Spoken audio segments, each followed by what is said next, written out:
Hello everyone, I am Fauzia and this is the fifth lecture of the chapter Nutrition in Plants and Animals.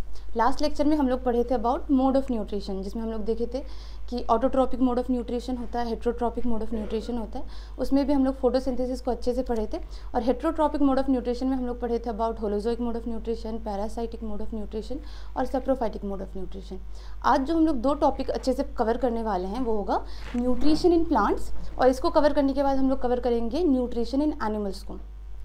बच्चा, जब मैं कल मतलब last lecture में जो मैं पढ़ाई थी उसमें मैंने ये बताया था कि जो ग्रीन प्लांट्स होते हैं ना वो फोटोसिंथेसिस करते हैं, पर मैम कुछ ऐसे भी प्लांट्स होते हैं जो ग्रीन नहीं होते हैं, तो वो क्या करते हैं.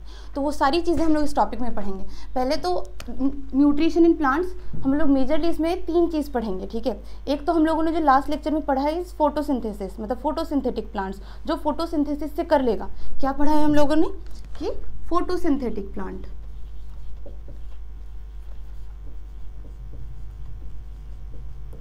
फोटोसिंथेटिक प्लांट, इसको हम लोगों ने लास्ट लेक्चर में अच्छे से कवर किया है. अगर आप लोगों ने वो लेक्चर नहीं देखा है तो आप लोग पहले वो लेक्चर देख लो, फिर ये वाला देखना तो ज़्यादा अच्छे से समझ में आएगा. पर इसके अलावा भी हम लोग दो चीज़ पढ़ने वाले हैं बच्चा. एक हम लोग पढ़ने वाले हैं अबाउट इंसेक्टिवोरस प्लांट और एक हम लोग पढ़ने वाले हैं पैरासाइटिक प्लांट, ठीक है. तो क्या है हम लोग का टॉपिक होगा इंसेक्टिवोरस प्लांट.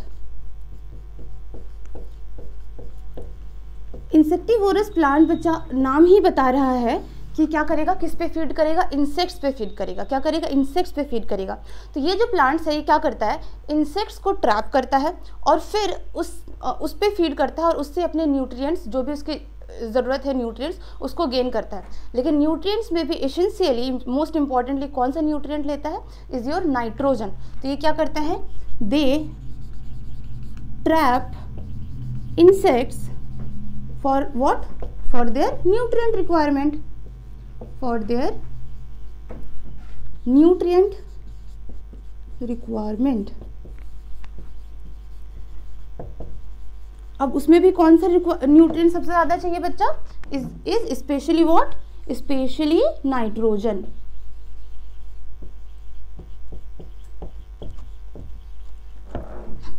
जब मैं 7th क्लास में थी ना तो मुझे एकदम लगता था कि ऐसा ही है, और बहुत सारे बच्चों को ऐसा लगता है, ये मिसकॉन्सेप्शन रहता है कि जो इंसेक्टिवोरस प्लांट है ना वो फोटोसिंथेसिस नहीं कर सकता है. ऐसा नहीं है. इंसेक्टिवोरस प्लांट्स भी ग्रीन इन कलर होते हैं और वो फोटोसिंथेसिस कर सकता है. तो मैम अगर ये फोटोसिंथेसिस कर पा रहा है तो ये इंसेक्ट पे फीड क्यों कर रहा है. क्योंकि ना बच्चा, जब मैंने फोटोसिंथेसिस पढ़ाया था तो मैंने बताया था कि प्लांट्स क्या करता है, अपने रूट्स के थ्रू सॉइल से क्या करता है, वाटर लेता है. पर ये वाटर लेने के अलावा कुछ न्यूट्रिएंट्स भी सॉइल से लेता है, ठीक है. हम लोग का जो प्लांट है वो सॉइल से वाटर प्लस बहुत सारे न्यूट्रिएंट्स भी लेते हैं, ठीक है. पर ये जो इंसेक्टिवोरस प्लांट्स है ना वो ऐसे सॉइल में होते हैं जिस सॉइल में नाइट्रोजन की डेफिशिएंसी हो. कैसे सॉइल में, जिस सॉइल में नाइट्रोजन की डेफिशिएंसी हो. अब अगर वो ऐसे सॉइल में प्रेजेंट होगा जहाँ पे नाइट्रोजन की डेफिशिएंसी है तो क्या वो रूट्स के थ्रू नाइट्रोजन ले पाएगा, नहीं ले पाएगा मैम. तो उस नाइट्रोजन के रिक्वायरमेंट को फुलफिल करने के लिए इंसेक्ट्स को ट्रैप करता है.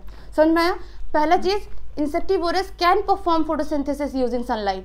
ये कभी मत सोचना कि फोटोसिंथेसिस वो नहीं कर सकता, वो कर सकता है. दूसरा पॉइंट क्या है, तो वो क्यों इंसेक्ट को किल कर रहा है, क्यों इंसेक्ट को ट्रैप कर रहा है, because of nitrogen deficiency. Because वो ऐसे सॉइल पे ग्रो करते हैं जहाँ पे जिस सॉइल पे नाइट्रोजन की डेफिशिएंसी हो.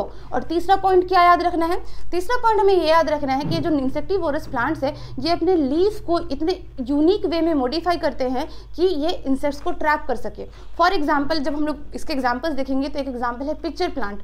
वो क्या करता है, अपने लीफ को इस तरीके से मॉडिफाई कर लेता है कि वो पॉट लाइक हो जाता है, जिसमें क्या करेगा, वो इंसेक्ट को ट्रैप करेगा और अपने नाइट्रोजन के रिक्वायरमेंट को फुलफिल करेगा. तो 3 पॉइंट हमें याद रखना है. क्या क्या,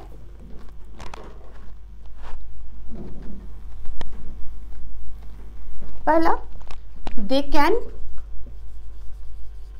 they can perform photosynthesis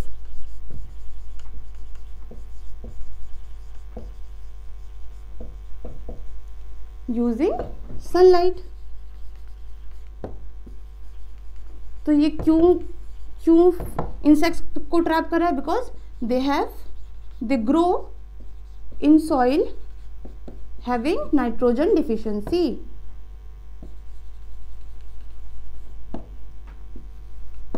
nitrogen deficiency. और तीसरा पॉइंट क्या याद रखना है कि ये क्या करता है, दे modify their leaves in unique way। और इसके एग्जाम्पल्स क्या देखेंगे हम लोग, एग्जाम्पल्स है पिक्चर प्लांट जो कि क्या करेगा, पिक्चर मतलब पॉट लाइक लीफ को मॉडिफाई करके पॉट बना देगा। इसके अलावा हम लोग देखेंगे वीनस फ्लाई ट्रैप ना बच्चा इस तरीके से होता है, जैसे ही इंसेक्ट आता है वो इस तरीके से बंद हो जाता है, ठीक है, और ट्रैप कर लेता है इंसेक्ट को, क्या है, वीनस फ्लाई ट्रैप। मैंने क्या कहा था, हम लोग पढ़ रहे हैं न्यूट्रिशन इन प्लांट्स, जिसमें हम लोग 3 तरह का देखेंगे। एक फोटोसिंथेटिक प्लांट जो कि हम लोग ने लास्ट लेक्चर में अच्छे से कवर किया, इसके अलावा इंसेक्टिवोरस प्लांट, और जो तीसरा टाइप का प्लांट है इज योर पैरासिटिक प्लांट। जब मैंने कल ना हेट्रोट्रॉपिक मोड ऑफ न्यूट्रिशन पढ़ाया था ना, तो उसमें मैंने जो है 3 तरह का मोड ऑफ न्यूट्रिशन पढ़ाया था, जिसमें मैंने ये भी बताया था कि जिसमें एक पैरासिटिक मोड ऑफ न्यूट्रिशन भी था।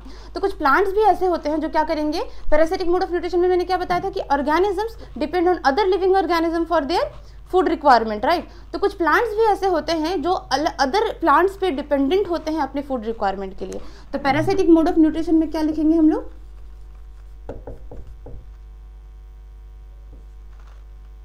पैरासिटिक प्लांट में क्या लिखेंगे कि these plants are dependent on what, other living plants। These plants are dependent on other plants, living plants for their food requirement।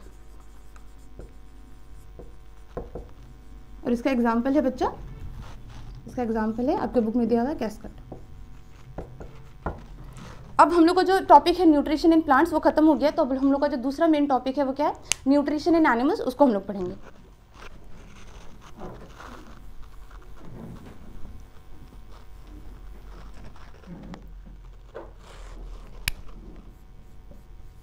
Nutrition in animals. जब मैंने heterotrophic mode of nutrition पढ़ाया था ना आप लोग को, तो उसमें मैंने क्या कहा था कि मेजरली जो सारे एनिमल्स है वो हेट्रोट्रॉपिक मोड ऑफ न्यूट्रिशन को ही फॉलो करता है, ठीक है, कि ये कह सकते हो कि ऑल एनिमल्स आर हेट्रोट्रॉप्स। तो जो हेट्रोट्रॉपिक मोड ऑफ न्यूट्रिशन के अंदर मैंने पढ़ाया था आपको, क्या क्या पढ़ाया था, होलोजोइक, पैरासाइटिक एंड सैप्रोफाइटिक। तो वो तीनों इसके अंदर आ ही जाएगा। उसके अलावा एक और है, क्या क्या क्या है, होलोजोइक है ma'am, holozoic, parasitic and saprophytic.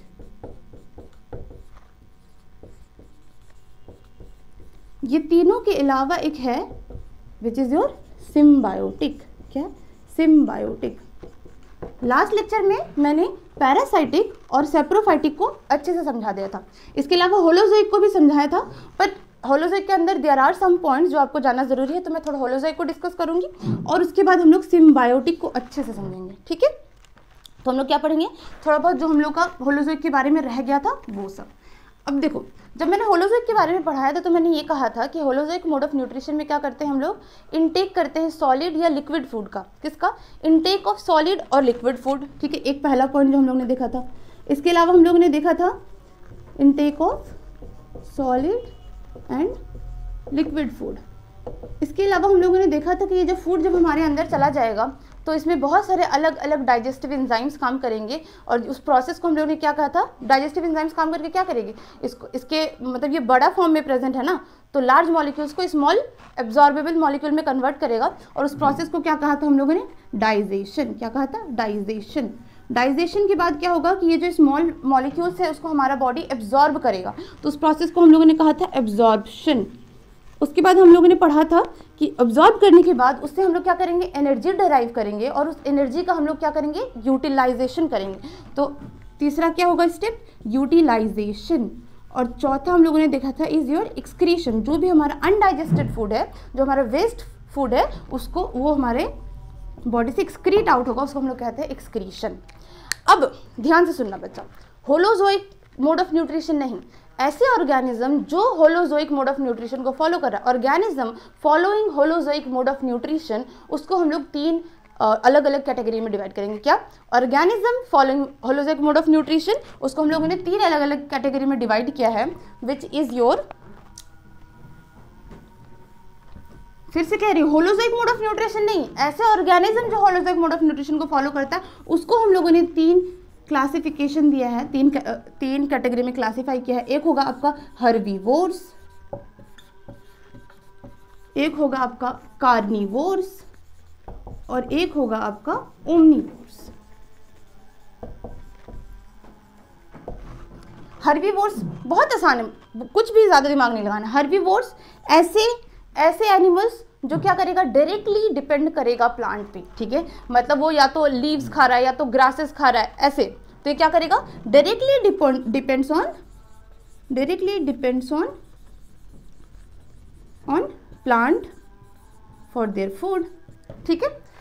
अब ये जो हर्बीवोर्स होंगे ना, इनके पास टीथ होगा, इनके पास अपना खुद का डाइजेस्टिव सिस्टम होगा बच्चा, और इनका डाइजेस्टिव सिस्टम इस तरीके से अपने आप को रखा है ना कि ये जो प्लांट के प्रोडक्ट्स है ना उसको डाइजेस्ट कर सकते हैं।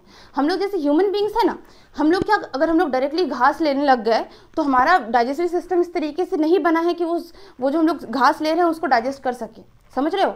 पर ये जो हर्बीवोर्स होते हैं ना, ये इनका digestive system is organised in a way that it can digest plant products, ठीक है। तो मैम जब हम लोग साग वगैरह खाते हैं तो वो तो हमारा बॉडी डाइजेस्ट कर पा रहा है ना, पर हम लोग क्या करते हैं, वो जो साग है उसको हम लोग पहले क्या करते हैं, पहले हमारी मम्मी पकाती हैं, उसको हम लोग पहले हीट देते हैं, ठीक है। तो उसको अगर हम लोग डायरेक्टली कंज्यूम करेंगे ना बच्चा, तो हमारा डाइजेस्टिव सिस्टम उसको डाइजेस्ट नहीं कर पाएगा। पर ये जो हर्बीवोर्स होते हैं ना, इनका डाइजेस्टिव सिस्टम इस तरीके से होता है कि ये प्लांट प्रोडक्ट्स को डाइजेस्ट कर सकता है। तो इनके पास क्या है, they have teeth and digestive system as well,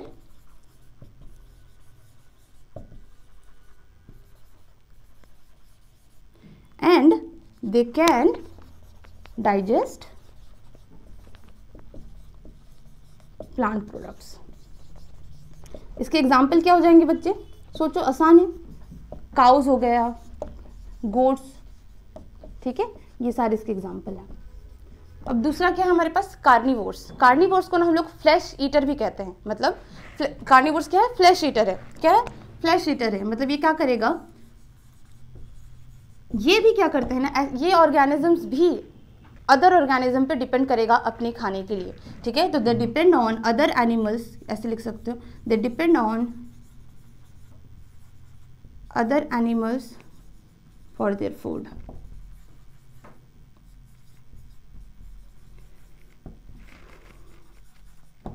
अब जो हमारा एनिमल ही कहो, जो हमारा एनिमल दूसरे एनिमल पे फीड कर रहा है ना, जो एनिमल फीड कर रहा है दूसरे एनिमल पे फीड कर रहा है उसको हम लोग प्रे कहेंगे, और जो फीड कर रहा है उसको हम लोग प्रीडेटर कहेंगे। फॉर एग्जांपल, जो हम लोग का क्या है, टाइगर है, वो क्या करेगा, डियर को खाता है। क्या करता है, डियर को खाता है। तो क्योंकि टाइगर डियर पे फीड कर रहा है, तो this tiger will be your predator and this deer will be your prey, ठीक है। इसका एग्जाम्पल भी हो गया और प्रीडेटर प्रे भी समझ में आ गया। अब मैं बच्चों आप लोगों को एक क्वेश्चन पूछने वाली हूँ जिसका आंसर मैं by the end of this lecture दूंगी, पर आप लोग सोचना। देखो, हम लोगों ने पढ़ा था about parasitic mode of nutrition, जिसमें हम लोगों ने अगेन यही सेम लाइन लिखा था कि they depend on other living organisms for their food, and again हम लोग कार्निवोर्स में भी यही लिख रहे हैं कि they depend on other animals for their food. तो पैरासाइट्स और प्रीडेटर्स, राइट, हम लोग वहाँ पे क्या पढ़े थे, पैरासाइट, और जिस पे वो डिपेंड कर रहा था वाज योर होस्ट। यहाँ पे क्या पढ़े, प्रीडेटर, और जिस पे वो डिपेंड कर रहा है इज योर प्रे। तो ये जो पैरासाइटिक मोड ऑफ न्यूट्रिशन है और जो कार्निवोर्स है, इसमें क्या डिफरेंस है, ठीक है, आप लोग सोचो। मैं by the end of this lecture आप लोग को आंसर भी करूंगी, ठीक है। अब हम लोग आते हैं ओमनिवोर्स पे। ओमनिवोर्स ऐसे ऑर्गेनिजम्स होते हैं जो प्लांट और एनिमल दोनों पे फीड करेगा। तो can feed on both plants and animals. Example इसका क्या हो गया, ह्यूमन बींग्स, हम लोग, और इसके अलावा बियर याद रख लेना, ठीक है, एक्सेट्रा। तो हम लोग को जो होलोजोइक मोड ऑफ न्यूट्रिशन था वो खत्म हो गया, और क्योंकि पैरासाइटिक और सैप्रोफाइटिक हम लोग पढ़ चुके थे लास्ट लेक्चर में, तो अब हम लोग अच्छे से समझेंगे about symbiotic mode of nutrition को।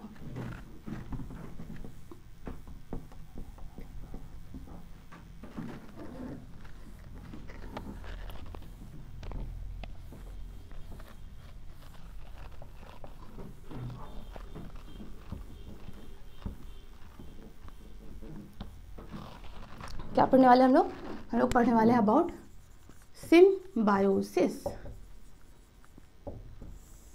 टर्म को देखो अच्छे से, ये जो सिम्बायोसिस बना है ना, ये दो टर्म से बना है। इज योर सिम, एक है सिम और एक है बायोसिस। सिम का मतलब होगा टुगेदर, क्या होगा? टुगेदर।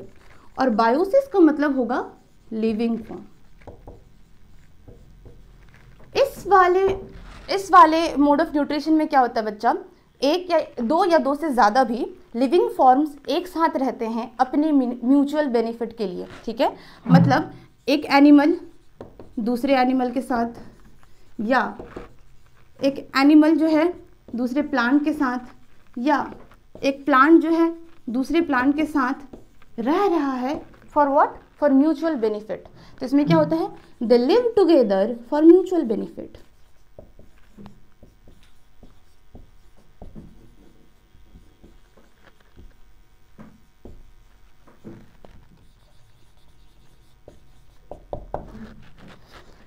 मैम ज़्यादा अच्छे से क्लियर नहीं हुआ, ठीक है। तो हम लोग एक एग्जाम्पल लेंगे बच्चा, और उसमें हम लोग फिर समझेंगे तो बहुत अच्छे से आप लोगों को क्लियर होगा। हम लोग का एग्जाम्पल क्या है? टर्माइट जानते हैं आप लोग? टर्माइट्स जो वुड होता है ना, उसमें टर टर आवाज़ आता है, that is because of termites. अब ये टर्माइट्स के गट में होता है प्रोटोजोआ, ठीक है। तो प्रोटोजोआ, एग्जाम्पल क्या है? Protozoa and termites.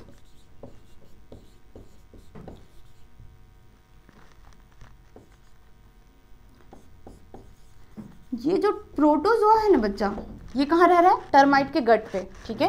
तो protozoa live inside gut of termite. तो टर्माइट क्या कर रहा है? टर्माइट प्रोटोजोआ को रहने के लिए एक सेफ जगह दे रहा है, ठीक है। प्रोटोजोआ कहाँ रह रहा है? टर्माइट के गट पे। अब जो टर्माइट के गट पे रहने के लिए दिया ना, मतलब टर्माइट उसको क्या दिया? एक सेफ हैबिटेट दिया टू लिव। अब बदले में क्या करता है प्रोटोजोआ? क्या करेगा? हेल्प्स टर्माइट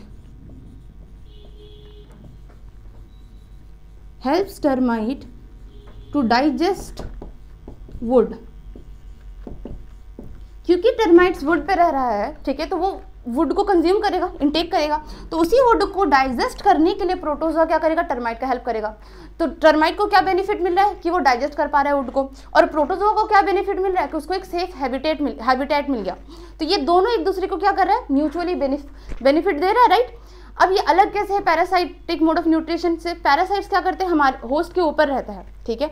उससे होस्ट को कोई फायदा नहीं मिलता है बच्चा। ओनली पैरासाइट जो है उसको एडवांटेजेस मिल रहे हैं, जो भी एडवांटेजेस मिल रहा है, ठीक है। होस्ट को कोई एडवांटेज नहीं मिलता है। इसके अलावा समटाइम्स होस्ट मतलब पैरासाइट जो है वो हार्म भी कर देता है होस्ट को। लेकिन यहाँ पे क्या है? दोनों एक दूसरे को क्या दे रहा है? म्यूचुअल बेनिफिट दे रहा है, कैन डाइजेस्ट वुड। इसके अलावा एक और एग्जाम्पल है एंट।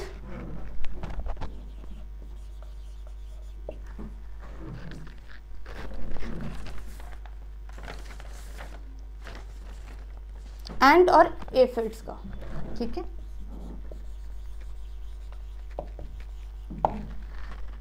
ठीक है, तो एंट क्या करता है ना? एफिड्स को प्रीडेटर से बचाता है। क्या करता है? प्रीडेटर से बचाता है। और उसके बदले में एफिड्स क्या करता है? एंट को शुगर सब्सटेंस देता है। तो एफिड क्या दिया? एफिड्स प्रोवाइड शुगरी सब्सटेंस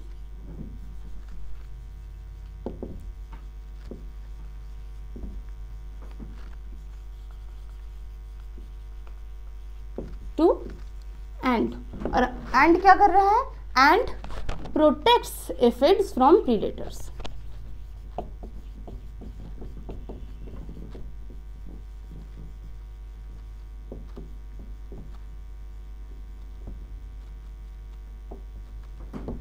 समझ में आया? सिम्बायोसिस, सिम मतलब होता है टुगेदर, बायोसिस मतलब लिविंग फॉर्म। इसमें क्या होता है? दो या दो से ज़्यादा लिविंग फॉर्म्स एक साथ रहते हैं for what? For mutual benefit. जिसमें हम लोगों ने एग्जांपल देखा प्रोटोजोआ और टर्माइट का। प्रोटोजोआ क्या करता है? टर्माइट के गट में रहता है। तो टर्माइट क्या कर रहा है? प्रोटोजोआ को एक सेफ हैबिटेट दिया, एक सेफ जगह दिया रहने के लिए। बदले में प्रोटोजोआ क्या करेगा? टर्माइट को हेल्प करेगा टू डाइजेस्ट वुड। उसके अलावा दूसरा एग्जाम्पल हम लोगों ने देखा एंट और एफिड्स का। ये दोनों भी आपस में साथ में रहते हैं म्यूचुअल बेनिफिट के लिए। एंट क्या करता है? एफिड्स को प्रीडेटर्स से बचाता है, और बदले में एफिड्स क्या करता है? एंट को शुगरी सब्सटेंस देता है। अब आपकी बुक में दिया हुआ है about like symbiosis which is seen in plant, जो कि बहुत इंपॉर्टेंट है, ठीक है। ये तो हम लोगों ने देखा, जो भी एग्जांपल देखा वो हम लोग एनिमल्स में देखे ना। एक हम लोग का सिम्बायोसिस आपको देखने मिलेगा प्लांट में, और किसके वजह से देखने को मिलेगा, जो बैक्टीरिया होता है बच्चा, जिसको हम लोग कहते हैं राइजोबियम। क्या कहते हैं? Rhizobium. Symbiosis in plant, symbiosis seen in plant, ठीक है। राइजोबियम एक क्या है? बैक्टीरिया है। राइजोबियम कहाँ रहता है? वो लेग्यूमिनस प्लांट्स होते हैं ना बच्चा, उसके रूट नोड्यूल्स में रहता है। तो राइजोबियम क्या है? एक बैक्टीरिया है। क्या है? एक बैक्टीरिया है और lives in root nodules of leguminous plant.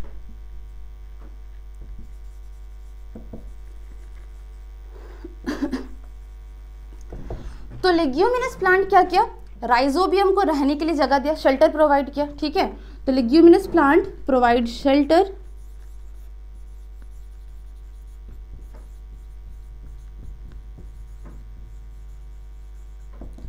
To rhizobium. तो अब राइजोबियम भी तो कुछ करेगा ना इसके लिए, तभी तो होगा सिम्बायोसिस। देखो बच्चा, कोई भी प्लांट है ना, उसको नाइट्रोजन चाहिए। मैंने कहा था ना बहुत सारे न्यूट्रिएंट्स चाहिए, उसमें नाइट्रोजन भी चाहिए। बट मेजरली नाइट्रोजन कहाँ प्रेजेंट है?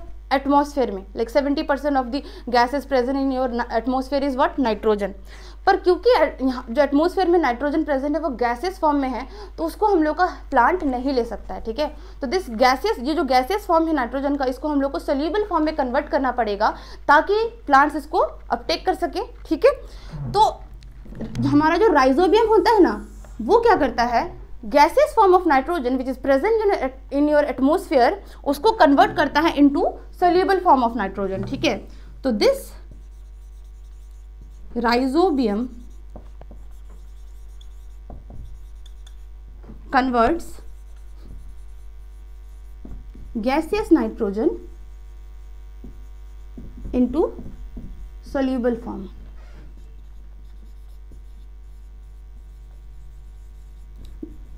ये जो प्रोसेस है ना, जिससे ये क्या कर रहा है? गैसियस नाइट्रोजन को सोल्यूबल फॉर्म में कन्वर्ट कर रहा है, इस प्रोसेस को हम लोग कहते हैं नाइट्रोजन फिक्सेशन। क्या कहते हैं? Nitrogen fixation. तो ये जो राइजोबियम है ना बच्चा, वो सिर्फ लेग्यूमिनस प्लांट नहीं आप कह सकते हो, क्योंकि राइजोबियम जब हम लोग का सॉइल में प्रेजेंट होगा तो वो क्या करेगा? जितने भी गैसियस नाइट्रोजन है उसको कन्वर्ट करेगा इनटू सोल्यूबल फॉर्म। तो ये ओवरऑल सारे प्लांट्स को क्या कर रहा है? बेनिफिट दे रहा है। इसके अलावा क्योंकि ये लेग्यूमिनस प्लांट के रूट नोड्यूल्स में रहता है, तो लेग्यूमिनस प्लांट इसको क्या कर रहा है? शेल्टर प्रोवाइड कर रहा है। तो एक शेल्टर प्रोवाइड कर रहा है और एक नाइट्रोजन प्रोवाइड कर रहा है, ठीक है। तो ये क्या हो गया? हम लोग देख लिए सिम्बायोसिस इन प्लांट, ठीक है। अब आज मैं जब शुरू में ही लेक्चर ली थी तो मैंने कहा था कि हम लोग 2 टॉपिक पढ़ने वाले हैं, nutrition in plants and nutrition in animals, जो कि हमारा खत्म हो गया। नेक्स्ट लेक्चर में ना बच्चा हम लोग पढ़ने वाले हैं about digestive system and digestive parts human beings का, ठीक है। तो मैं थोड़ा सा बेसिक इंट्रोडक्शन दूंगी, उसके बाद हम लोग क्लास खत्म करेंगे, ठीक है। तो हम लोग को जो ह्यूमन डाइजेस्टिव सिस्टम है ना, इस पर बहुत सारे प्रोसेसेस हो रहे होते हैं, ठीक है। बहुत सारे प्रोसेसेस हो रहे होते हैं और इसमें बहुत सारे अलग अलग पार्ट्स भी हैं। आज अभी के लिए मैं थोड़े बहुत जो प्रोसेसेस है वो कह देती हूँ।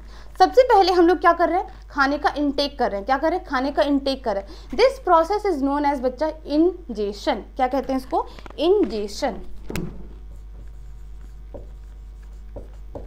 अब अलग अलग ऑर्गेनिजम्स में इंजेशन का भी तरीका अलग अलग हो सकता है। हम लोग तो नॉर्मली मुंह में डाल रहे हैं, ठीक है। उसके बाद ये जो फूड हमारे माउथ के अंदर गया ना, ये फूड क्योंकि क्या है? कॉम्प्लेक्स, उसमें कॉम्प्लेक्स कंपाउंड्स प्रेजेंट है, ठीक है, जिसको हम लोग का बॉडी एब्जॉर्ब नहीं कर सकता है। तो ये जो कॉम्प्लेक्स सब्सटेंसेज है ना, that needs to be broken down into simple soluble form, ठीक है। तो हमारा माउथ में कुछ डाइजेस्टिव एंजाइम्स है, कुछ हमारे स्टमक में डाइजेस्टिव एंजाइम्स है, कुछ हमारे स्मॉल इंटेस्टाइन में डाइजेस्टिव एंजाइम्स है। ये एंजाइम्स क्या करेगा? यही ब्रोकन डाउन वाला जो काम है वो ये एंजाइम्स करेंगे। तो इस प्रोसेस को हम लोग क्या कहेंगे? डाइजेशन। उसके बाद क्या होगा? एब्जॉर्प्शन होगा। उसके बाद क्या होगा? यूटिलाइजेशन, उसको हम लोग एसिमिलेशन भी कहते हैं। और लास्ट में क्या होगा? जो भी हमारा अनडाइजेस्टेड फूड पार्टिकल्स है उसका वो रिमूव आउट होगा, उसको कहेंगे एक्सक्रीशन। तो आप लोग एक बार पढ़ना, ठीक है।